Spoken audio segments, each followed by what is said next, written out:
Horas, salam reformanda Masiha Holongan.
Selamat pagi saudara-saudara yang terkasih. Pada hari ini Selasa tanggal 24 Februari kita akan mendengar sebagian firman Tuhan.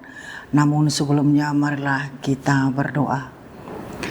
Bapa di surga, terima kasih Tuhan, pada hari ini kami masih boleh mendengar firman-Mu. Kiranya bukalah hati kami untuk dapat menerima firman-Mu sebagai pelita dalam kehidupan kami. Hanya melalui Yesus Kristus kami terlepaskan doa ini. Amin. Pada pagi hari ini kita akan mendengar firman Tuhan yang terdapat pada 1 Timotius 1 ayat 5 yang berbunyi, tujuan nasihat itu ialah kasih yang timbul dari hati yang suci, dari hati nurani yang murni, dan dari iman yang tulus ikhlas. Hati nurani yang bersih. Rasul Paulus bersukacita melihat kesetiaan Timotius dalam melanjutkan pekerjaannya memberitakan Injil. Jadi perilaku para pengikut adalah apa yang dikatakan tentang leluhur mereka, bukan tentang hakikat ajaran, karena ajaran orang Yahudi dan pengikut Kristus sangat berbeda.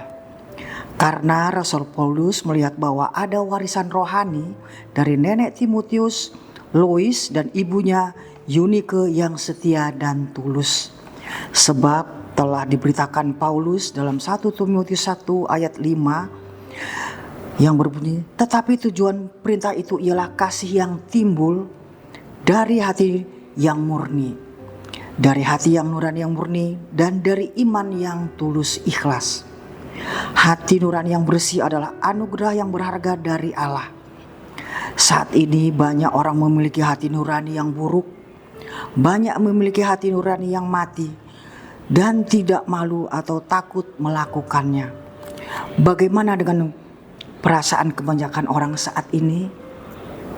Hati nurani yang baik dapat membimbing kita untuk menemukan kedamaian dan kebahagiaan dalam kehidupan yang salah. Dan banyak orang juga saat ini tidak memikirkan hati nurani mereka. Allah telah menanamkan pengertian di dalam hati kita agar kita dapat mengenal siapa diri kita sendiri. Hati nurani ini bagaikan hakim yang menghakimi atau memeriksa perilaku dan tindakan kita. Hati nurani dapat membantu kita memilih untuk melakukan yang benar atau mengingatkan kita untuk menghindari apa yang salah. Hati nurani dapat memberi kita kedamaian pikiran kita melakukan apa yang benar atau bersalah ketika kita melakukan yang salah. Apakah Allah memberikan hati nurani ini hanya kepada hamba-hambanya? Jawabannya terdapat dalam perkataan Rasul Paulus Apabila bangsa-bangsa lain yang tidak memiliki hukum Taurat secara alami melakukan yang dituntut hukum Taurat, maka meskipun mereka tidak memiliki hukum Taurat, mereka menjadi hukum bagi diri mereka sendiri. Hati mereka yang saling marah dan yang saling marah-marah. Untuk membantu kita mempertahankan hati nurani yang baik, kita memohon bimbingan Roh Kudus. Amin. Mari kita berdoa. Ya Tuhan, mampukan dan bimbinglah hati kami melalui Roh Kudus, sehingga kami dapat memiliki hati nurani yang bersih.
Kita berdoa. Bapa kami yang di sorga, dikuduskanlah namamu, datanglah kerajaanmu, jadilah kehendak-mu di bumi seperti di sorga.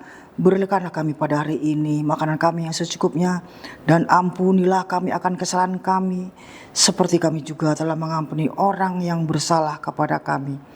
Dan janganlah membawa kami ke dalam pencobaan, tetapi lepaskanlah kami daripada yang jahat, karena Engkaulah yang punya kerajaan dan kuasa dan kemuliaan sampai selama-lamanya. Amin.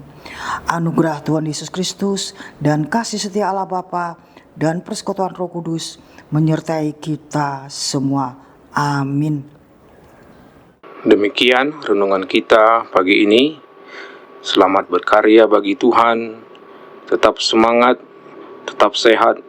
Salam Reformanda Masiha Holongan.